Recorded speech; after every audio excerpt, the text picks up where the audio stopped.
أهلا بيكم. النهاردة هنشوف كواليس خناقة كروية كبيرة على بطولة أفريقية. طب إيه الحكاية بالظبط؟ القصة كلها بتبدأ بسؤال واحد: مين البطل الحقيقي؟ من وجهة نظر المصدر، الاحتفالات دي كانت مجرد مهزلة سخيفة ومش بتغير حاجة في القرار.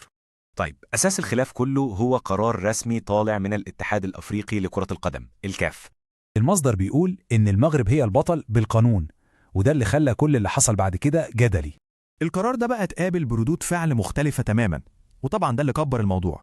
السنغال احتفلت في باريس، لكن المغرب اختارت طريق تاني خالص، طريق قانوني. المغرب وثقت كل حاجة في تقرير رسمي وقدمته مباشرة للجنة الأخلاقيات في الفيفا. بس الموضوع ما كانش بس بين الاتحادات، لا ده عمل توتر جوه منتخب المغرب نفسه. طب إزاي الغضب اتوجه ناحية اللعيبة نفسهم وتصرفاتهم على السوشيال ميديا؟ في لعيبة مغاربة عملوا لايك على بوستات احتفال السنغال، وده طبعا ولع الدنيا. الاقتباس ده بيلخص إحساس البعض بالخيانة بسبب تصرفات اللعيبة دي على السوشيال ميديا. وعشان نفهم ليه رد الفعل كان عنيف كده، لازم نبص للصورة الأكبر شوية.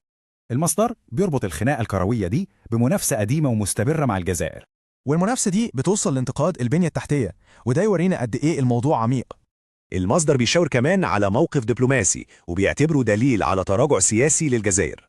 طيب نرجع للسنغال. المصدر هنا بيدعي إن دي مش أول مرة تحصل حاجة زي كده، وهنا بيستشهدوا بكلام لاعب ليبي سابق بيقول إن في نمط تاريخي لانسحابات السنغال. فالفكرة اللي المصدر بيحاول يوصلها إن اللي بيحصل ده مش صدفة، ده نمط متكرر.